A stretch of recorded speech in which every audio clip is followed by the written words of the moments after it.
Yebo sondele ebusweni bikaNkulunkulu kuba sivule nansi inkonzo namhlanje kusuku lwingcwele lwesabatha lika Jehova uNkulunkulu umenzi wezinto zonke. Sivula inkonzo ngencwadi kaMathewu 6 kwelesihlanu thina lapho okhulekayo ungabe njengabazenzisi kuba bethanda ukukhuleka bemi ezindlini zokusonta nasekuhlakaneni kwezindlela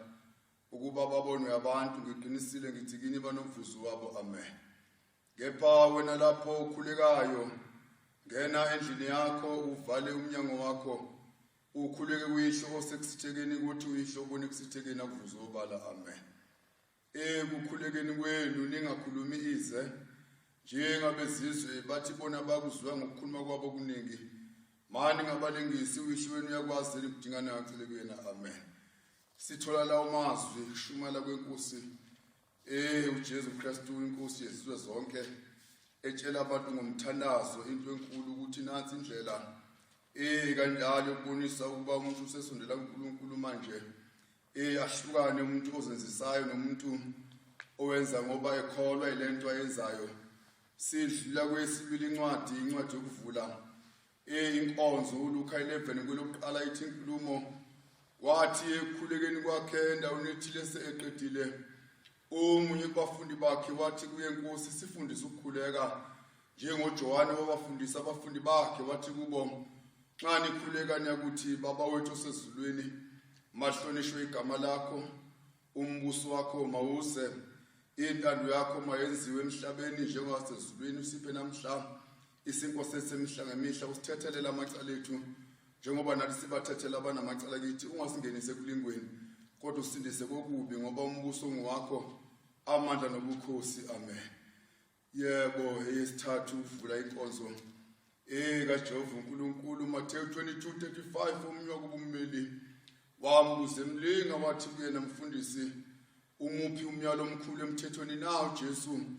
wathi kuye wothanda inkosi uNkulunkulu wakho ngenhliziyo yonke yakho nangomphefumulo wonke wakho nangokuqonda konke kwakho. Yilo umyalo oqala nomkhulu nowesibili ufana ukuthi wothanda owakhelene naye njengalokhu uzithanda wena. Kule miyalo emibili kubambelela umthetho wonke kanye nabaprofeti. Amen. Siphambi kwakho uNkulunkulu onamandla Jehova oyingcwele ezulwini owenza izikhanyiso ezimbili enkulu lencinyane. Nkosi yami ilanga lasemini nenyanga yasebusuku nezinkanyezi owenza baba Jehova yilwane zonke inhlobo ngenhlobo. Nkosi yami ezibonwa ngabantu bonke nezingabonwayo eziphilayo emanzini. Jehova wengcwele ngcwele. Nkosi yami wena baba wadala abantu ngomfanekiso wakho. Nkosi yami isilisa lesifazana Jehova wengcwele wathi bafana nawe Nkosi ngoba uNkulunkulu oyingcwele bevela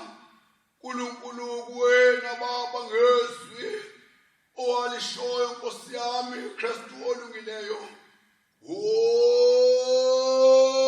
baba olungile nanti usuku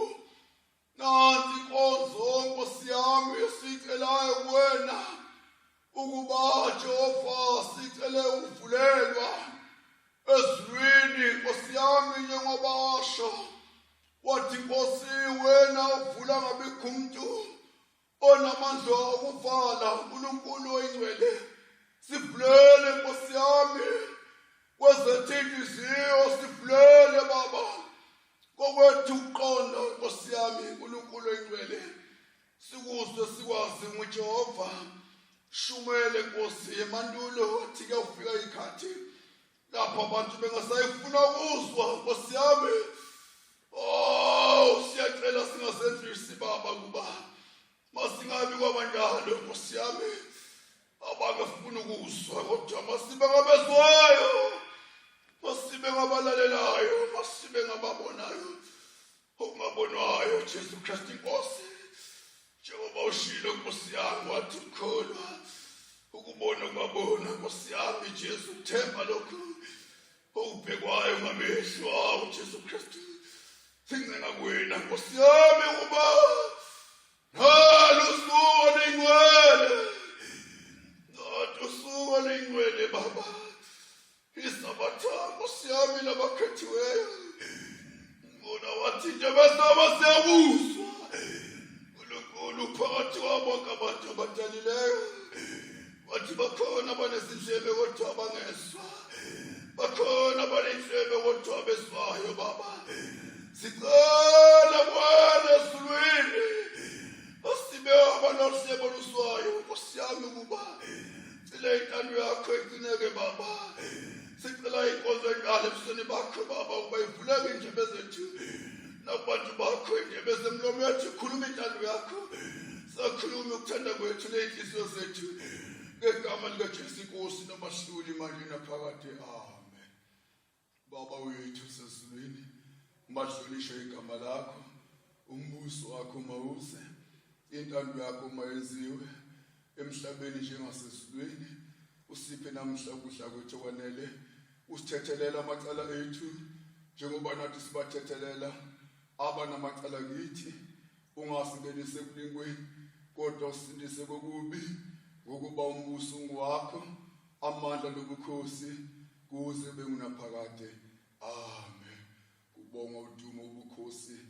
amandla inhlanhla nobusiso kuyena uhlehla sowahlula nalo iwulu Jesu Kristu Nkosi umsindisi wethu ngegama likaJesu Nkosi amen.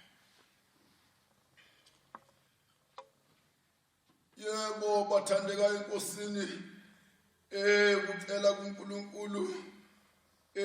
wethu owasidalayo wasenzela umsa ukuba sibe ngabantu ababizwa ngegama lakhe lapha emhlabeni siphakama ke kusuku lwesabatha kuba simbabaze simbonge simdumise ngiyangena ke ukubingelela kanjalo uqala ngoba ukhuluma komuntu kuhle ezile kubingeleleni ubingelela kwethu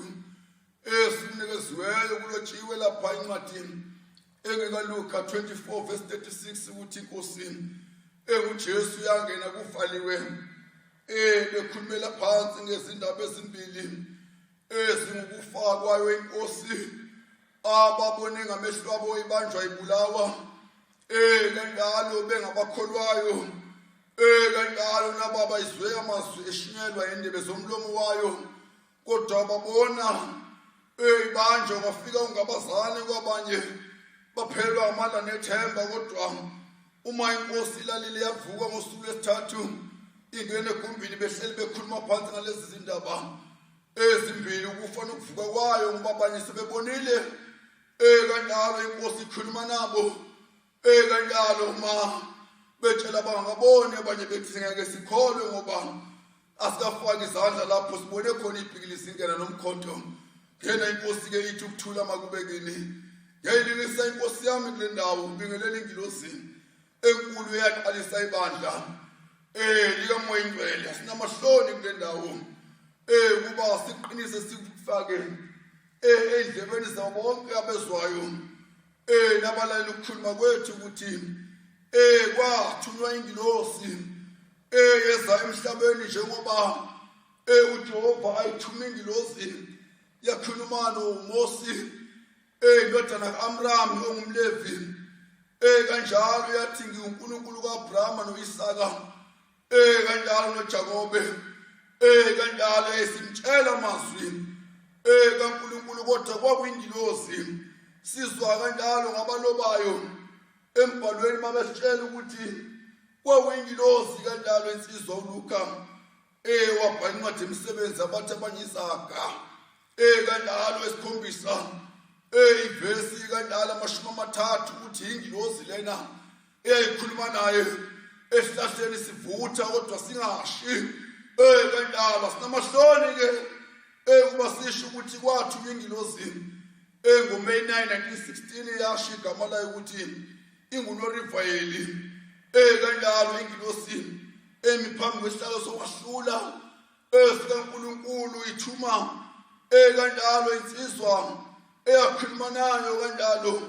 engumfuno kaNofayindlala ukuba qoqiswe sakubo yazisho igama layo ukuthi nguNorifayeli abahumusha bathi nguRafaeli kanjalo ingilosi yebandla elingcwele haleluya qinisa ke ukuthula kuyona ngibingelele kanjalo abayikhonza inkosi indawo ngendawo abakuzona lapho lokushumayela kufinyelela endlebeni zabo bekhona abanye belapha ezweni lakithi iNingizimu Afrika abanye besemazweni angumakhelwane koZimbabwe koMozambique koSwatini naphesheya kwelwandle abanye bekwamukela ukushumayela bekuzwa bekubona kanjalo ngibingelela bonke ngezikhundla zabo nangegaba uNkulunkulu abeke impilo yabo ekuzona ngithi ukuthula kwenkosi uJesu makube nani nonke indawo ngendawo bangcwele bakaNkulunkulu amen. uPaul ke umpostoli wabezizwe uloba amaKorinti angawoqala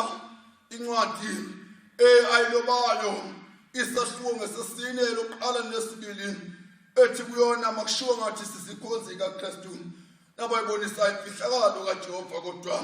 umboniso wemfihlakalo ubhekiwe ngabantu bafunaniswe ngokholekayo sifundisa ukukholeka kanjalo kulokukhonza uNkulunkulu esimkhonza ngakho ukuthi umuntu okholwayo makakholeke kanjalo angabe imbala mbili kodwa bembala munye ngima nami ngisuma ngokukholeka ngithi ngokholekayo engicela nengukhulekele enkosini ukuba makube yikho mase kufika usuku lwami lokulala befakaza abantu ngasene kubaphikisa kanjalo kodwa bafakaza into kuyona ebekuyona ekhanyeni nasemnyameni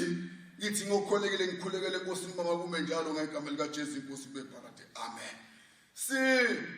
Sondele kuJehova ngomthandazo bathandekayo kusuku lwakhe olukhulu lwesabatha manje kanjalo uNkulunkulu walubeka lusuku asangalufihle kanjalo ukuba abantu bangalwazi kodwa walubeka wathi nantu usuku kanjalo mina Jehova eniyakungidumisa ngalo nilethe ukungikhonza ngalo usuku olubizwa kuthiwa yisabatha igama lalo insuku zikhona ziyisikhombisa ezibaliweyo zibizwa ngokuthi usuku lokuqala nolwesibili nolwesithathu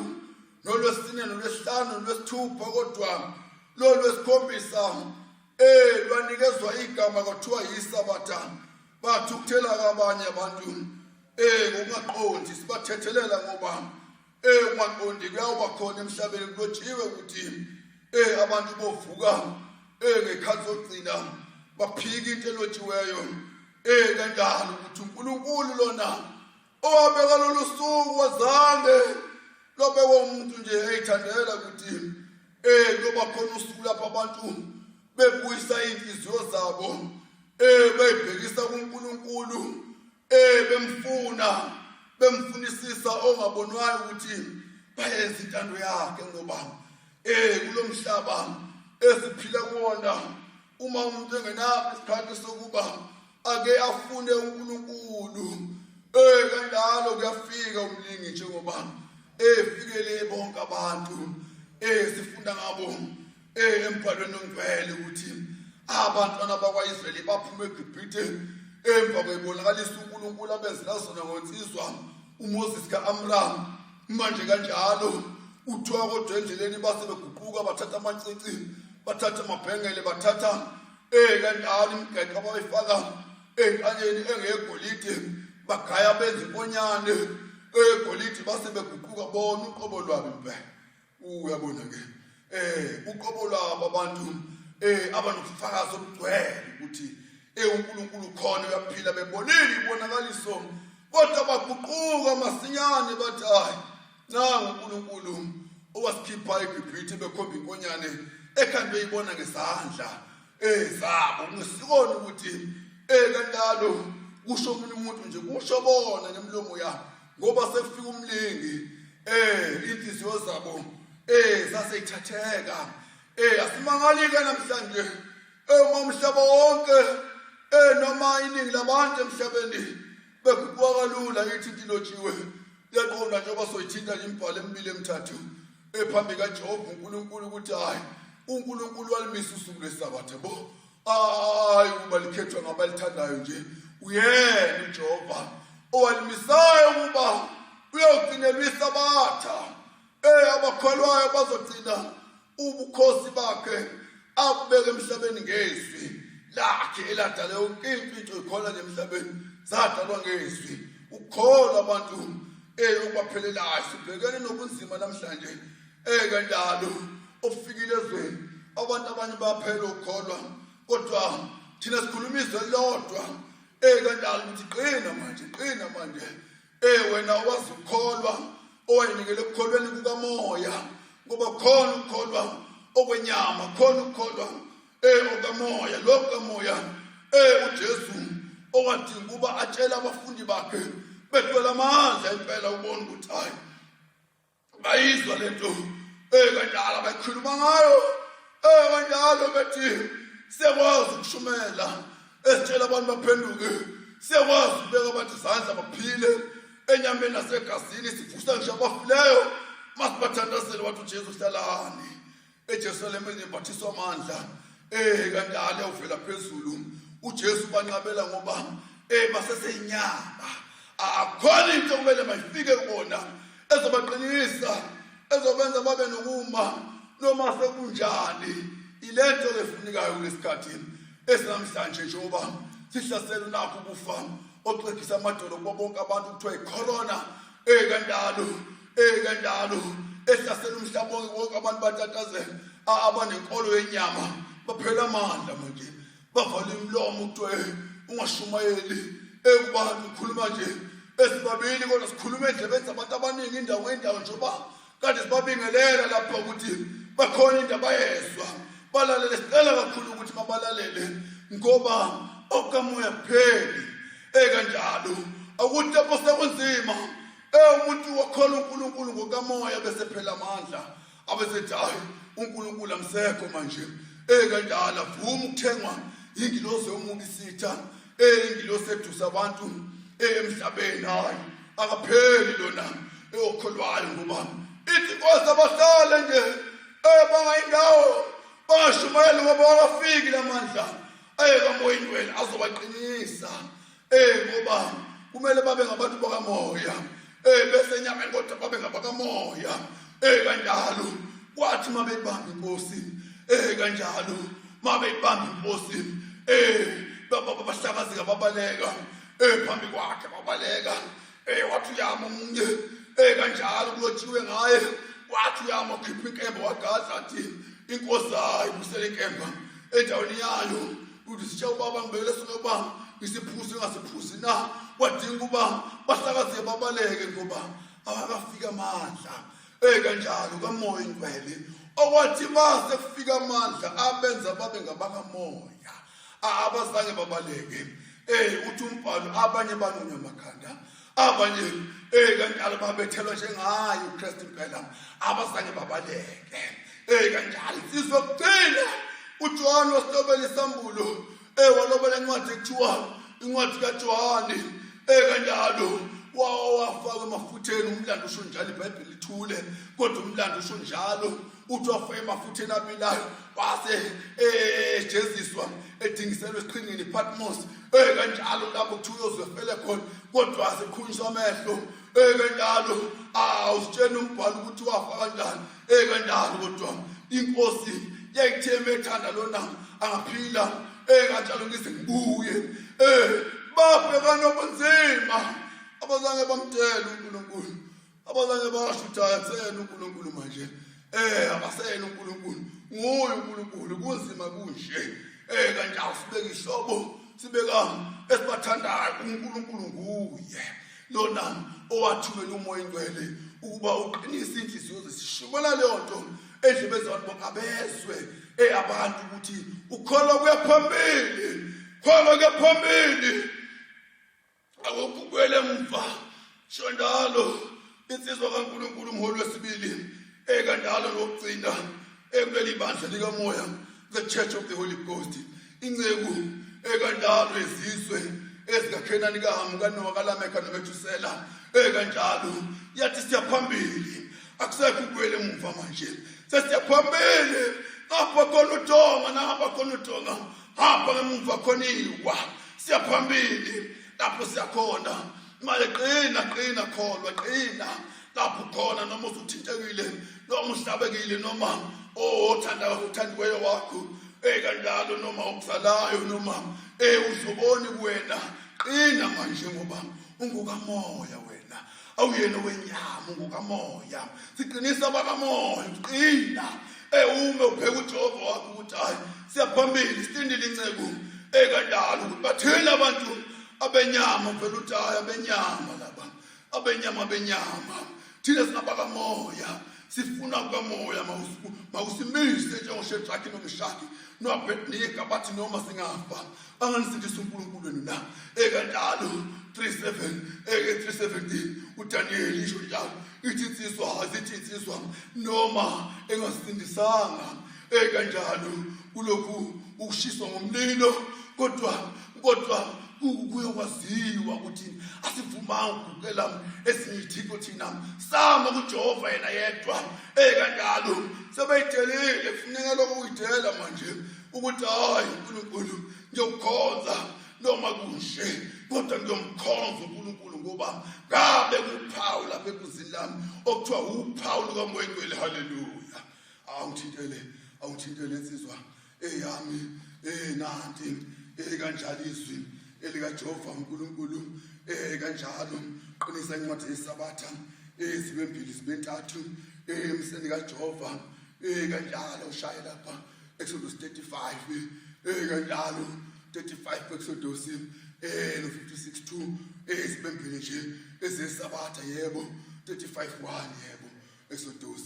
qala lapho siyafunda incwadi Exodus 35 olokuqala yeah uMosi wabutha isizwe sonke sakwa-Israyeli. Wabutha isizwe sonke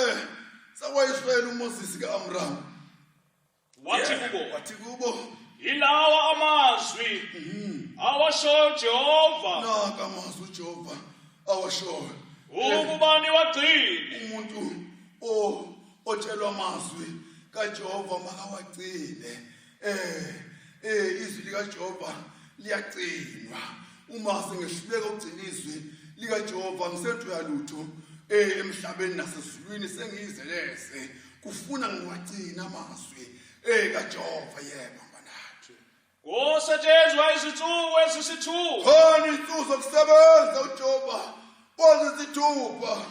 akukhathaleki ukuthi abantu bathini kanjalo ukukhathaleki sifuna ukwazi izwi likaJehova uNkulunkulu yenu uthini kanjalo yebo mbanathu Yebhala lesikhombisa alube usuku olungcwele kini. Olwesikhombisa alube usuku olungcwele kinina.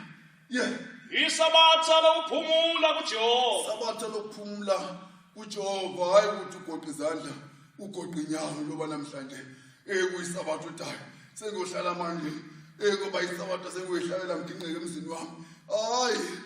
kanjalo sivalwe ukugijima sendlini zokukhonza kodwa lapho khona mzawone wami themba lapho uNkulunkulu wakho guqula kanjalo dining room yakho nendawo lapho ongena khona abangena emzini wakho kube yithempeli uyabona ke manje usuku namhlanje isabatha akube yithempeli elikaJehova kanjalo ukuze uNkulunkulu abusise ikhala haleluya yeah lo sebenza umsebenzi ngalo akafe uNkulunkulu ubeke ijezo sokufa uma uyeka ukuphumula kuJehova uDayo ngizokwenza mina intando yami uNkulunkulu uyabulala uNkulunkulu babesha abantu bethu uNkulunkulu akabulali uyabulala uNkulunkulu ubulala ngempela futhi kanjalo akuyona into yokudlala kanjalo ukuthi abantu bonke bakhala namhlanje siyakhala impela akekho ongakhaliyo okholwayo ongakholwa kanjalo siyahamba ihlobo ezokumthanda uNkulunkulu emhlabeni lungisa imithwalo yakho lungisa imithwalo yakho kanjalo umthwalo khuluma ngayo iBhayibheli lakho umkhumbuzo wakho kanjalo umkhumbuzo wakho iculo lakho isiphambano sakho lungisa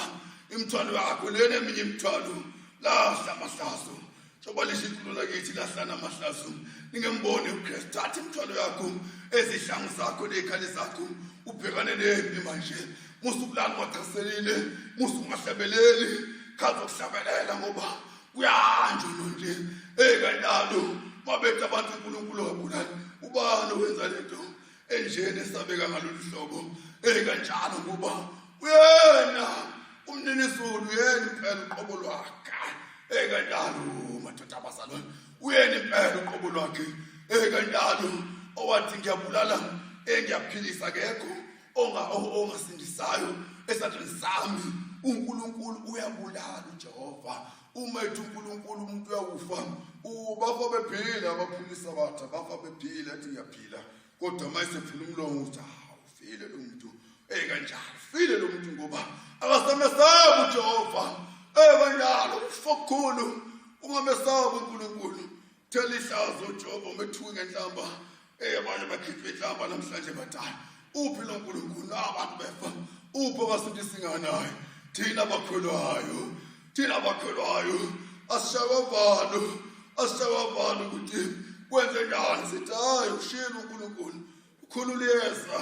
njengoba khona izifo engalaphekiyo emhlabeni kanjalo ushilo 24 uMathewu ushilo 24/7 esho njalo ethi hayi ngoba khona izifo ezinkulu indlala kuzamazama kumhlaba uvulana kwembuso kanjalo abantu bayofa bodwa abantu bophela uthando baphola uthando kanjalo baze banikelane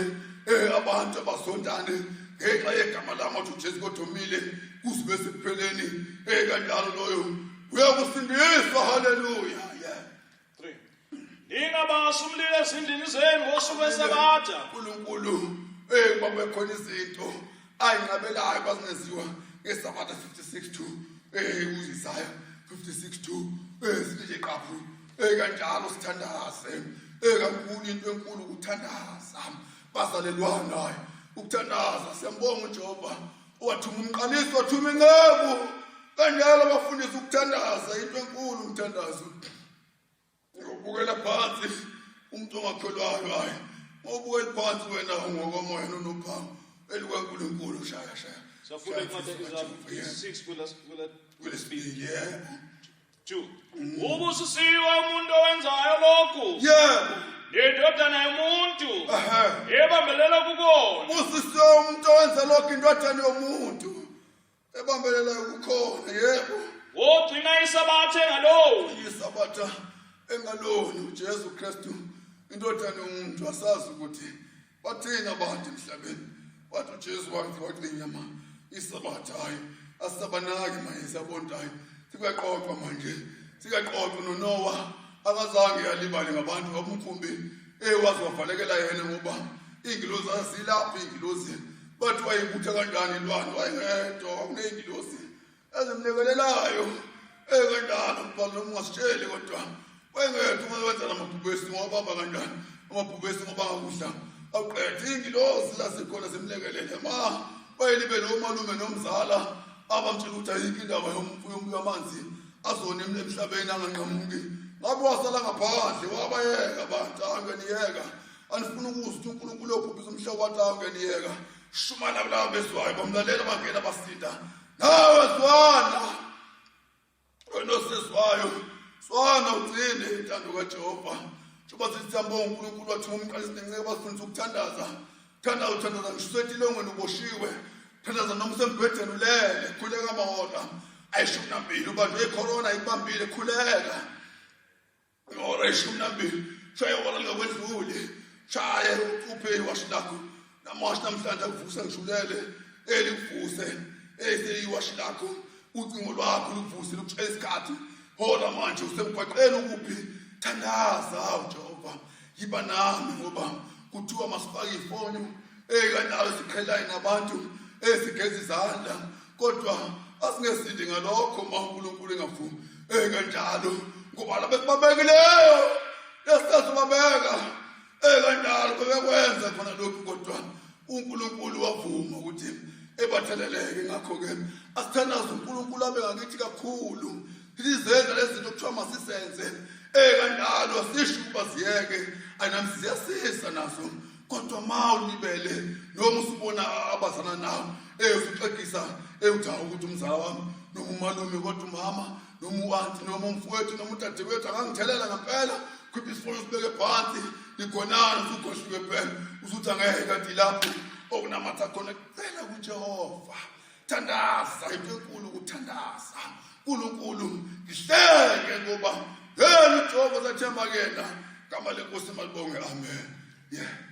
Yosibambayo isandla sakhe ebubini bonke. Isandla sakho silingiwe bantu bakaNkulunkulu indawo zonke silingiwe abantu enangwe lapha eMarko 9 kanjalo Marko 9:23 kanjalo sithi nje kancane uqinisa inhliziyo zethu. Hayi bathandwa benkosi asisuke kulamazwi ukuthi qina mhlawumbe wami ina ubheka ithemba lakho manje isekho indlela bamba ithemba lakho semkhumbula umuntu kaNkulunkulu uJehova ekhuluma ngayo izinto ezisayo seyifikile namhlanje uJehova ekhuluma ngayo inceku yakhe bazalwane bambelelani uphosa intambo manje akuyilona lo bambelele kanjalo ngoba uNkulunkulu esembonisile ngomehlo moya ukuthi hayi ukhulula iyeze emhlabeni abangabambelele ukuthi bambe intambo nje ukhomba itebhisi esihlanu pasika iLatin ufakaza kanjalo amawureshi nambili ukuvuma izono nansi intambo ayiphosa emhlabeni kanjalo ukuthi hayi ubambelele kulezi itebhisi enhlanu hayi umbona uNkulunkulu uyombona uJesu uyoba nabo bephela amandla abantu ngoba bazophela abantu kuhlupheka kuyeza akanqamuki uselikhululeza asiqine kakhulu enkosini uSomandla yebo khuluma Marko 9:23. Yeah. Yesu wathi kuye uma ukholwa konke ungenzeka ngokholwayo. Umuntu okholwayo konke kwenzeka. Abantu basihleka abantu abangakholwayo wavuma ukuhlekwa mzalwane wami usuvuma ukuhlekwa ngabantu kuhleka umuntu athi niyathanda athandazelani icorona la yasimsebenzi necorona siyithandazela thina wena umuntu othandazayo awuthandazeli inkinga zomhlaba uthi uNkulunkulu qeda icorona uthini manje thandazela wena uNkulunkulu wami mabe ngifika ukubizwa ngalento mawuqondene nami angitholakale ngimsulwa ngenayo imthwalo umthwalo wami akube iBhayibheli lami umkhumbuzo wami itulo lami hansi into oyicelayo kuJehova wakho uNkulunkulu angithole ngiphelele kanjani indlela yami ivulekile ingekho into engenza ukuthi uNkulunkulu angibuki kahle kanjani nanke sikhulekelayo ngoba asingephile phakade kulomhlaba uma uJehova ethatha abantu abakhulu ababalulekile ngalolu hlobo ababaluleke ngalo ukuthi wena kuthiwa abantu bonke abanye abaphile kanjani khulekela ukuthi uJehova fice ubambele ekukholweni ungayekile wena nophawu lukambo engcwele uhlekwa ngabantu besutha ngoba ngihleka usuthi akekho uNkulunkulu lutho ilapho sekhona ngempela ke manje khuluma sizwa yena wayesekhala uyisomntwana ngenyembezi wathi Nkosi ngiyakholwa siza ungakholwa kwami kanti kube khona ungabazali unethi ngiyakholwa kodwa futhi angikholwa yabona ke sephethe into ezimbili akekho umuntu othi hayi mina ngikholwa ngiqondile kanjalo sinikoze ikhathi ukuthandaza nje iwathi iguqo uzila ukudla thandaza amora ngoba uqinisa inkolo yakho ukuthi uNkulunkulu wami ayingaxeki inkolo yami ayingabi inkolo ebuye iphele mase kufika ubunzima bese ngithi hayi uNkulunkulu amseko uthi lo muntu yebo Nkosi ngiyakholwa kodwa siza ungakholwa kwami akasisiza uNkulunkulu ufika ungabazane ukhamba umalume ekhamba umzala khamba uanti khamba ugogo khamba usisi khamba udadewethu khamba umfowethu nawe uqobo lwakho nawe uNkulunkulu awusho ukuthi wena uzosiza kanjani siza ungakholwa kwami usho njalo umuntu ngiyakholwa Nkosi kodwa kusize ungakholwa kwami haleluya Jesu ebona abantu begijima bebuthana wakhuza umoya omubi wasekhuza lo mthandazo sima ngawo dawo Nkosi khuza Kristu oyingcwele nakho kusala ingedama amakhaya esale ngenabantu abadala bayibamba isikhathi singakafiki kanjalo ungabona umuntu usenzene emhlabeni uyothiwa uba le corona usehambile nansi into sikhalelayo hawu Jehova ake abantu baphile ake siphile siqede izidingo kumele siyigcine emhlabeni umukhulisa abantwana bakhulise base baqine ma unezinto ozenza elungileyo zenze uzuqede uNkulunkulu avume lokho ngoba kucelwa kuyena uJehova akakhuze lo mkhuhlane cela leyo nto kuJehova uNkulunkulu akungabhubhi abakholwayo nabangakholwayo siqinisa kuhambe lapha nazi qhamukwenye isambulo lapha esina ngazithandaze kanjalo isambulo 8 kanjalo isambulo 8 isambulo 81 awushaya lapho sizwe uthini isambulo 81 funda incwadi esambulo 8 lokuqala nalapho wanamlulo Paulo sikhombisa wathi do ezulwini ungathi ingxenye yehora kwaba ngathi ingxenye yehora abona izingilosi esisikhombisa wayibona ingilosi ezikhombisa kanjalo uJohn umpostoli ubona ingilosi esikhombisa kuthule ezulwini mathatha abasalwane kuthule ezulwini kuyabukwa emhlabeni ukuthi benze njani abantu ngabe bayamthela yini uNkulunkulu ngabe nabanophawu bamthela yini uNkulunkulu ngoba ukuhlupheka nakho kufikile emhlabeni kulingwa abantu bonke ingilosi siyabuka emhlabeni yakho umuntu nomuntu nengilosi yakhe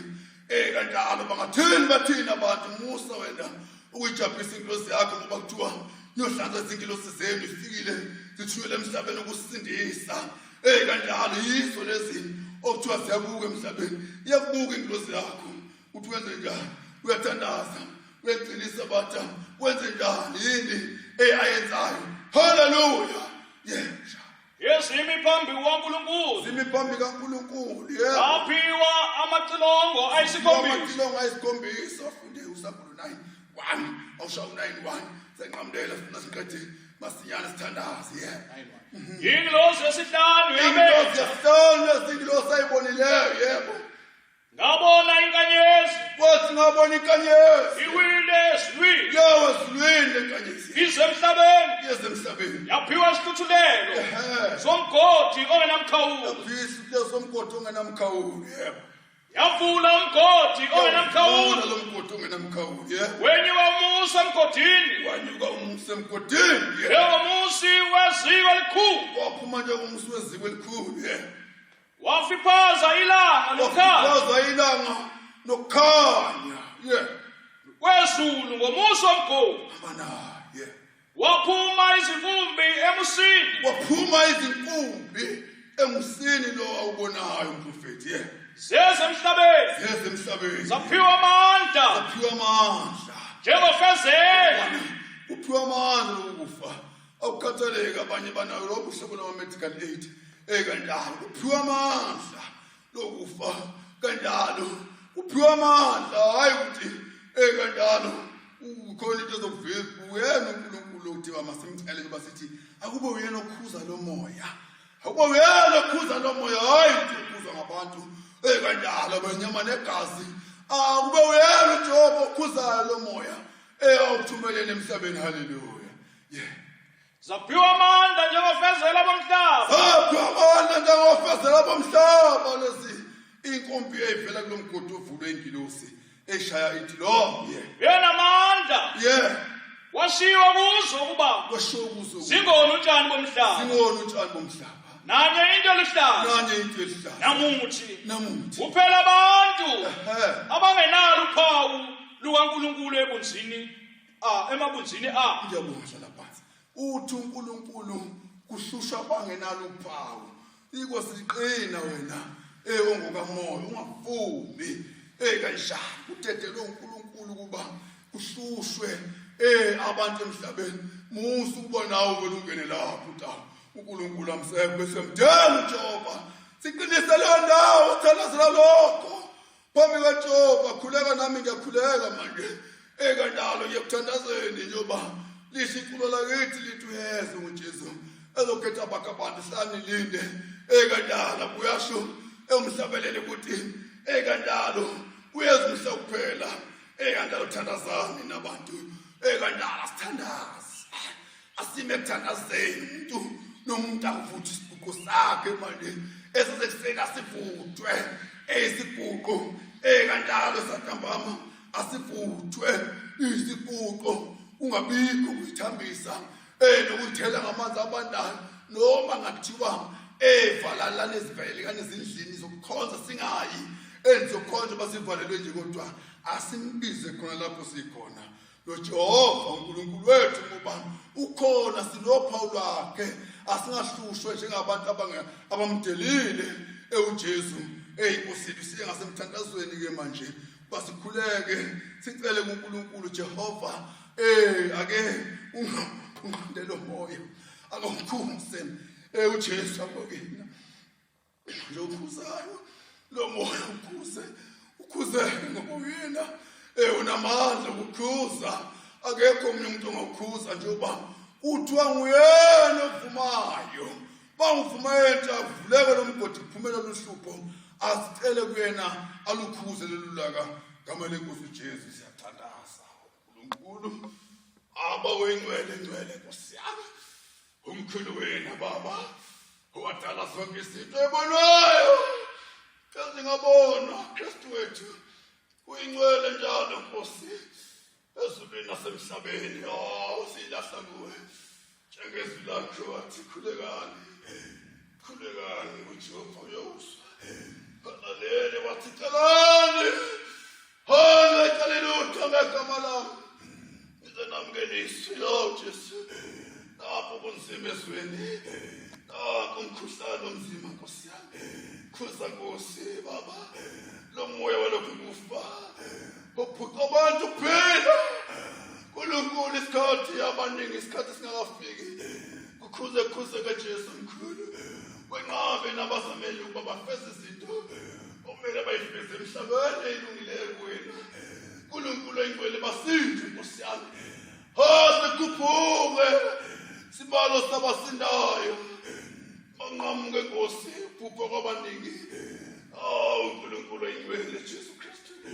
sicela kuwena baba siqinise Nkosi yami ekukholweni ungavumi inkolo yethu kuba idliwa izilingo Nkosi ungavumi Nkosi yami ukholwa kube ukuphephukayo basofika kunzima Nkosi yami awube kukholwa kwethembayo njalo kushoyo ukuba uJehova ukhona uNkulunkulu ukhona asingeke simdele ngoba eshilo Paul umpostoli ethi nakuhlupheka nakusingelwa nazifu awunozahlwenza unothando lukaKristu simise Nkosi yami ngekho umuntu ongazimela uma ubabe ngavumi kulotshiwe simise Nkosi yami abantu bakho sebabika indawo zonke baba abasekhalele yona sodokotela uNkulunkulu oyingcwele amaphoyisa amasosha uNkulunkulu othishela kazi Nkosi yami abantu nje uKristu abakhona ezweni uNkulunkulu oyingcwele beka isandla sakho Nkosi ukhuza lo moya osasele izwe Nkosi yami waqeda abalungile nabalungile endlela yodwa baba oyingcwele Halmanele ulaka Nkosi yami wehle uNkulunkulu ibalo sabandlulayo emhlabeni osaphatha baba watu abasindayo owebaningi Nkosi yami Kristu oyingcwele uNkulunkulu lokwenziwa ezweni imbuso yonke ibambisane kube kuhle ebusweni bakho Nkosi yami ulaka lakho lube uNkulunkulu oyingcwele baba onqamukayo ungasiqedi isikhathi singafikile sicele emandleni akho negama lakho elingcwele Jesu Nkosi lapho singafika ngakhona inkosi yakho isinyele yona isicele umusa uNkulunkulu oyingcwele inkosi yesabatha nantu usulo usigcine phambi kwakho Nkosi yami shumele izibe zabantu bakho indawo ngendala bekhona cela ngegama lika Jesu Nkosi umahluli kube phakade amen baba wethu osezulwini mahlonishwe igama lakho umbuso wakho mawuze intando yakho mayenziwe emhlabeni njengoba yenziwa ezulwini usiphe namhlanje sikwasethe imihla ngemihla usithethelela amacala ethu njengoba nani sibathethelela abanamacala kithi ungasingenise ekulingweni kodwa usindise kukubi ngokuba umbuso ungwakho amandla nobukhosi kuze bekunaphakade. Amen. Udumo, ubukhosi, amandla, inhlahla nobusiso Nkosi yami elithutshana elincane silitholile Baba lokushumayela Nkosi yami uNkulunkulu engcwele Baba nganazi Nkosi yami izinto zesimanje manje Baba imishini esakazela abantu indawo ngeendawo lapho bekhona Jehova vula inhliziyo zabo bezwe uNkulunkulu abezwayo Nkosi yami bekhona inhlamvu ezimbili ey'ntathu osiphe zona useboleka uNkulunkulu ngewona amazwi ethu kwangawakho ezibaphilisayo Nkosi yami Jesu kucela kwethu kwamukeleke kube kuhle kuwena Baba njengomnikelo wa-Abela Nkosi yami wathiwa ulungile ebusweni bakho Nkosi yami kube khona ukuphila emhlabeni uNkulunkulu engcwele kwanukukholwa kunciphe kungakholwa Nkosi yami kube khona uNkulunkulu ozwayo ngegama likaJesu inkosi nomahluli. Amen. Sibonga ke kule ndawo hlobo zethu enkosini uNkulunkulu khona bathandekayo bakaNkulunkulu endaweni ke indawo lapho uNkulunkulu enigcine khona uphilani bangcwele uNkulunkulu ukhona ikhona ingilozi kamqalisi khona ingilozi yenceku khona ingilozi enkulu noRivayeli kanjalo ukuthandaza komuntu nomuntu noma ngabe wedwa lapho uNkulunkulu akugcine khona kanjalo kodwa yazi ukuthi awedwa mawubuqe wathandaza oba wedwa ngoba ungasathandaza uNkulunkulu anicike niphile kanjani busiseke kwenzeke imanga nemangaliso phambi kwamehlo enu kanjalo umsa wakhe uNkulunkulu uvame nibusiseke ningasweli ningalambi phela imisebenzi nje uNkulunkulu angavumi niphele nigcineke niphephe kanjani kulolu bhubhane olukhona oluphumile ezweni anihlenge uNkulunkulu nibusiseke ngegama lenkosi uJesu siyethaba. Amen. Siyethaba. Amen. Siyethaba. Amen. Nkosi busise ngoJesu.